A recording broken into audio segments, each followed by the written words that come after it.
How's going on, everybody? Welcome to first video of this new series, learning neural networks from scratch using C++ language. It means we are going to code neural networks using C++ language. Now keep in mind, we are not going to make any framework which is going to compete with PyTorch, TensorFlow, but the main motive of this series is to create understanding in you how neural networks work and how things actually work if you stuck anywhere while creating your custom model.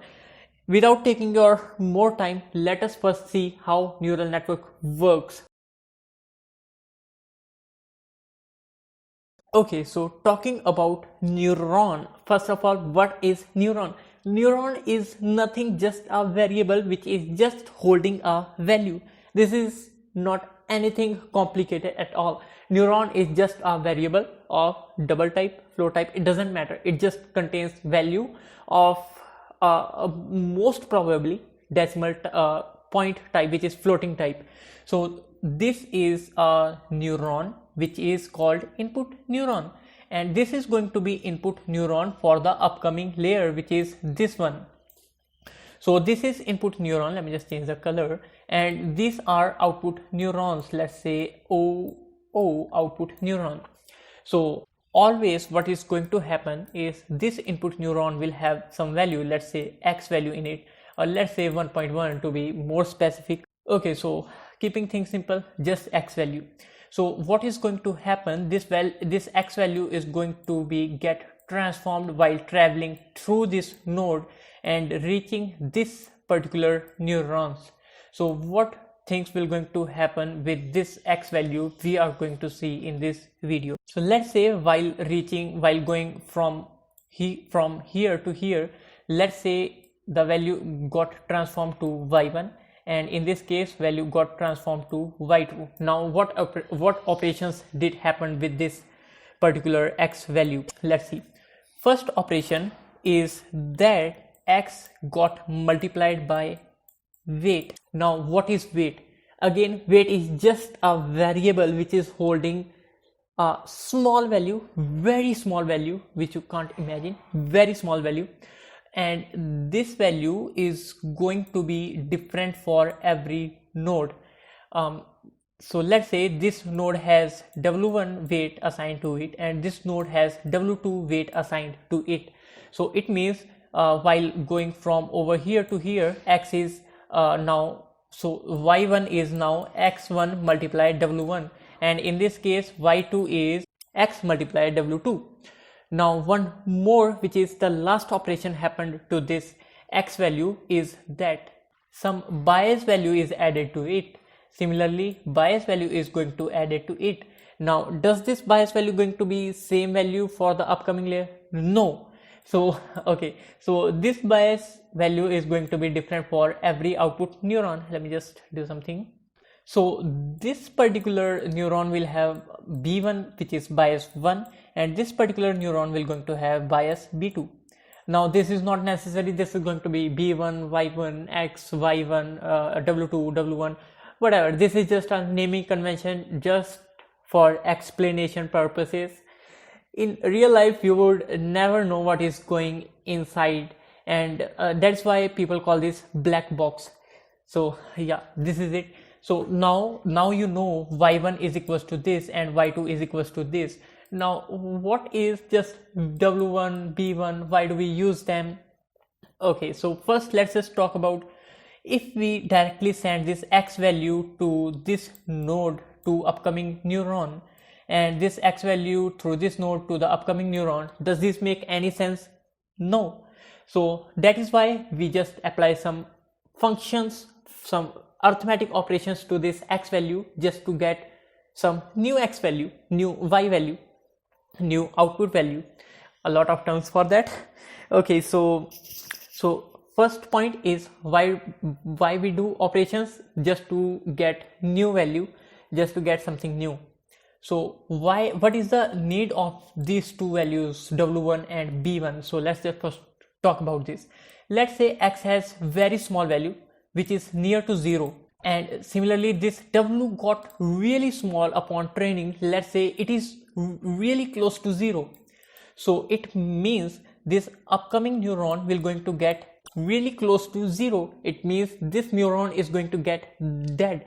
If we talk about right now, you won't feel anything, but when we talk about really big network, then this neuron will going to get connected to some more output neurons, and I will talk about it in a bit.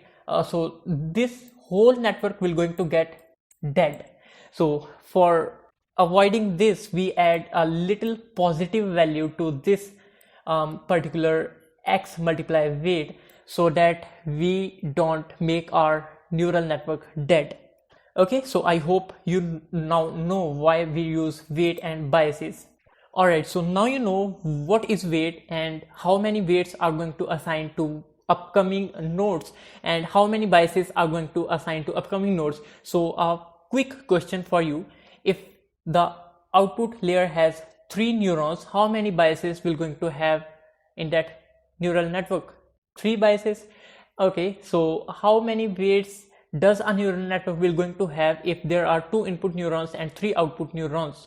As I said, the connection will going to be happen with each other neuron. It means there are going to be 6 nodes and every node will going to have their own weight. It means 6 weights. Alright, enough talking. Now we will jump to coding part, but before I would like to show you what will going to happen if we have 2 input neurons and 3 output neurons. And so before going to any coding part, I would like to show you one more neural network. Actually, one thing I forgot is that this whole value will going to go through activation functions. Actually, I don't want to confuse you right now.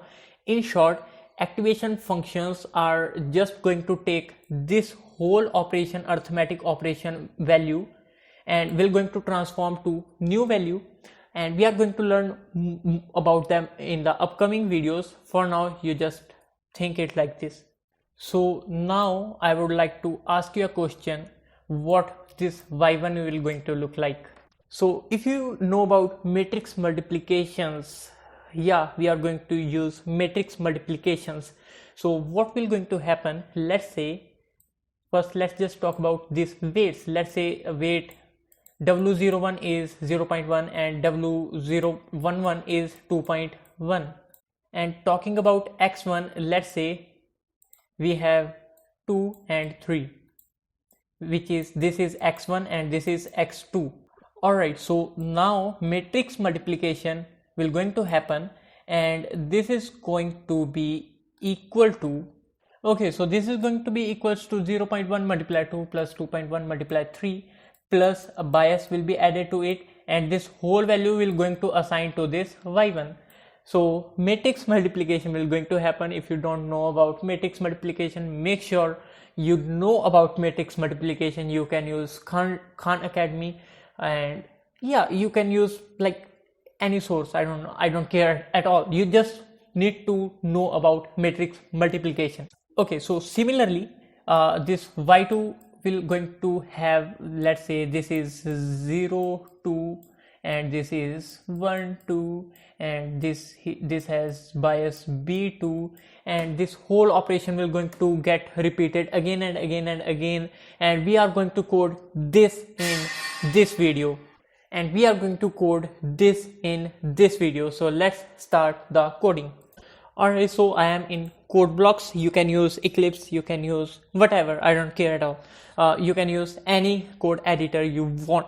So we are going to use code blocks to code in C++. So I will going to link this code in a down description. If you want to check it out, you may go and check it out. So let us first create a variable which is inputs. So this is going to be 2 because we will have 2 input neurons. Let's say value is 2 and 3, and now we'll create weights. Now how many output neurons do we want and how many input neurons do we have? Weight will going to depend on that. Now you already know we are going to have 3 output neurons and 2 input neurons. So weights are going to be get 2D matrix, which is 3 rows and 2 columns. So let me just quickly fill the values. Let's say 0.1. Now you might wonder that these node have 0.4, 0.4, 0.2, 0.2. Doesn't they have unique value, unique weights? No, they are going to have their own weight. Now they can have same weights. Now all the weights are going to get updated when we back propagate, but for now we are just going to forward propagate, and in the upcoming videos we are going to learn how this weights going to be get updated. So for now they can have same values, but all will have their own values. So now we have inputs, now we have weights. What is left is biases. And how many biases we're going to have? 3. And let's just quickly give them values. 1, 1, 1. Yeah, bias will go, bias also can have same values, but again they will have their own values. Okay, now we'll create quickly output neuron also. Output. Yeah, and they will have 3 values. We are not going to assign anything, obviously. So okay, so for now let me just do one thing. We are going to do this manually, right? And later on we will use matrix multiplication program, maybe in this video or maybe in the upcoming video, I don't know. Okay, so output 0 means 0th output neuron. What value will it going to have? I have already explained you. If you want to watch again, you can replay the video. So I'll just quickly write it out.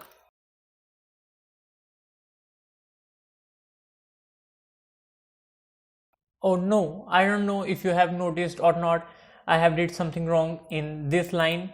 Is that we are going to have 3 rows, not 2 rows, and 2 columns, not 3 columns. So let me just quickly, now it looks good to me. Actually I'm just only one in my team, so if I do any mistake, please let me know in down comment section. I will going to talk about those mistakes in the upcoming videos, in the next videos. So I would really encourage you to watch the code, because this code is not going to be 100% working. So you will also have to do something if I am doing something for you. Plus, if you haven't yet subscribed to my channel, make sure you subscribe this channel and like this video if you like this so far. So what I have done over here is that we have multiplied weights 0, 0 with input 0 and weights 0, 1 with input 1. Okay, so, and we have added bias to it. Actually I'm not pretty good at animation, so I can't show you visually, but you can watch Sandex YouTube channel. He has done really good work in the animations. So similarly output 1 will going to be this. Okay, so weights first row 0 column, first row and first column, and input 0, input 1 and bias 1. And yeah, and this is the output of second neuron. Similarly output of third neuron will going to be this. Yeah, there we go. Now let's just show the output by using for loop, which is I'll just fast forward this part. Okay, this is a lot of code. Let's try running this. Let's see if we get any error or not. Yeah, this is the output from our compiler, which is 1.8, 2.6 and 2.8. If you want to do this manually on your notebook, you can go for it. I hope we didn't make any logical errors. If we made, let me know in down comment section. Once again, I will apologize for that. Okay, so this is it for the forward propagation. Now actually I just want to do something, is that we will going to implement this using matrix multiplication. It is going to be a lot of code, so I will going to copy it. Okay, so I have just commented this out, and I have created this nested loop, for loop, in order to do matrix multiplication automatically. To be in short, I'm not going to explain you this whole matrix multiplication code. What you can do is just track down this I, j, k and just track down what value is in sum and what value is assigned over here. Then you will come to know what these loops are doing. To be in short, actually this loop is actually running equals to the number of rows of this weights matrix, and this loop is running number of columns of this input matrix, and this loop is running number of rows of this input matrix. And we are doing the same thing over here. We are just adding sum, appending the multiplication to the sum, and we are adding, and then we are adding bias and just appending that particular value to the output. One thing you might notice is that we have now this 2D array modification. Okay, so nothing too complicated in it. Okay, so if we run this, actually let me just show you, the output is 1.8, 2.6, 2.8. you can actually do this mathematics on the notebook, and you can let me verify in down comment section if this actually is the right answer or not. And if we change the bias to 0.0.0,0,0, if we run this now, then you can see it is 0.8, 1.6 and 1.8. Now one more thing I would like to show, if this input is 0.001 and if we run this now, then you can see the outputs are really small. And this actually happens if our values during training get too low. Generally these weights get really less, so we just add little bias values to them so that it don't create our network dead. And this is it just in this video. In the upcoming video we'll use classes and objects to more encapsulate this and give this more professional look to our program, and we'll try to make our program to mimic like PyTorch, how PyTorch works and how Epoch run. And in the upcoming video we'll use activation functions, and we will apply the activation function to the output values, and we'll see what is the use of activation functions. And this is it for this video. I hope you all have enjoyed this part. Again, the code will be in down description, you can check it out. So I'll see you in the next video. Bye.